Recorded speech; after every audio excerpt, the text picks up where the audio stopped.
Perkenalkan, nama saya Muhammad Aditya Pratama dari kelas 11 TKNO. Saya di sini akan menjelaskan tentang sistem komponen audio. Yang pertama ada head unit berfungsi sebagai sinyal audio atau video. Yang seterusnya sinyal itu dikirim ke amplifier dan speaker dan lain-lain hingga dapat dihasilkan audio atau visual. Fungsi lainnya adalah sebagai sistem navigasi pada kendaraan atau net on car.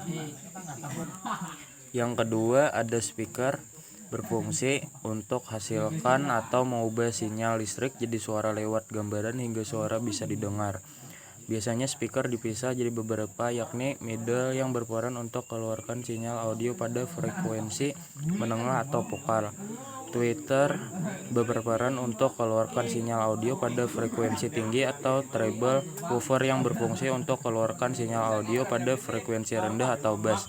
Subwoofer berperan untuk menegaskan suara, dibuat pada woofer. Full kisaran berperan untuk hasilkan suara. Yang ketiga, amplifier berfungsi untuk memperkuat sinyal audio dari head unit yang ke arah speaker. Keempat, TV atau monitor berfungsi untuk tampilkan siaran visual berbentuk siaran tayangan dari stasiun TV atau video dari head unit. Dalam penggunaannya terdapat beberapa macam monitor seperti dash-in, dashboard, roof, atap, sound visor, strobe, back cushion, bangku depan, dan rear view, kaca spion tengah.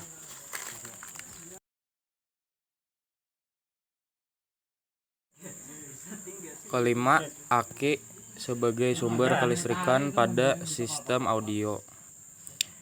Keenam, fuse atau sekring sebagai pengaman rangkaian kelistrikan ketika terjadi konsleting. Ketujuh, kunci kontak atau ignition switch sebagai saklar penghubung dan pemutus kelistrikan pada sistem audio. Kedelapan, crossover, komponen yang memisahkan sinyal audio menjadi frekuensi yang berbeda untuk dikirimkan ke speaker yang tepat. Crossover memastikan bahwa setiap speaker menerima frekuensi yang sesuai dengan keamanan. 9. Secure bank, sejumlah kapasitor yang terhubung secara paralel atau seri untuk menyimpan energi listrik tambahan yang dapat disalurkan ke sistem audio mobil saat dibutuhkan. Kapasitor bank digunakan untuk mempertahankan dengan daya stabil dan mencegah penurunan tegangan yang signifikan. 10. Remote control, perangkat yang memungkinkan pengguna untuk mengontrol sistem audio mobil dari jarak jauh. Remote control dapat berupa remote kabel yang terhubung langsung ke head unit atau remote control nirkabel menggunakan teknologi seperti inframerah atau radio frekuensi. Kontrol memberikan kemudahan dalam mengatur volume, mengubah lagu, atau memilih sumber audio tanpa harus mengoperasikan head unit secara langsung. Ke-11, equalizer, komponen yang digunakan untuk mengubah respon frekuensi audio. Equalizer memungkinkan pengguna untuk menyesuaikan tingkat bass, treble, dan frekuensi lainnya untuk menghasilkan suara yang disesuaikan dengan preferensi mereka. 12. Sound processor, perangkat elektronik yang mengolah sinyal audio dengan presisi tinggi. Sound processor kemungkinan pengguna untuk melakukan pengaturan yang lebih kompleks seperti penyesuaian level, akualisasi, penyesuaian waktu, dan efek audio lainnya.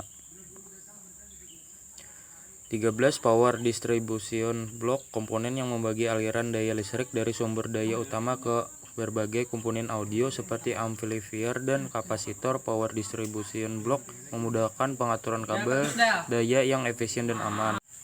14. Kapasitor, komponen elektronik yang menyimpan energi listrik untuk memasuk daya tambahan saat diperlukan. Kapasitor membantu mencegah penurunan tegangan dan mempertahankan ketersediaan daya yang stabil untuk sistem audio. 15. RCA cables, kabel yang digunakan untuk menghubungkan output audio dari head unit untuk prosesor suara ke input amplifier atau komponen lainnya. RCA cables mengirimkan sinyal audio dengan kualitas yang baik dan mengurangi gangguan elektromagnetik. Sekian dari saya. Kalau ada salah atau kurang dalam penyebutan komponen, mohon maaf. Wassalamualaikum warahmatullahi wabarakatuh.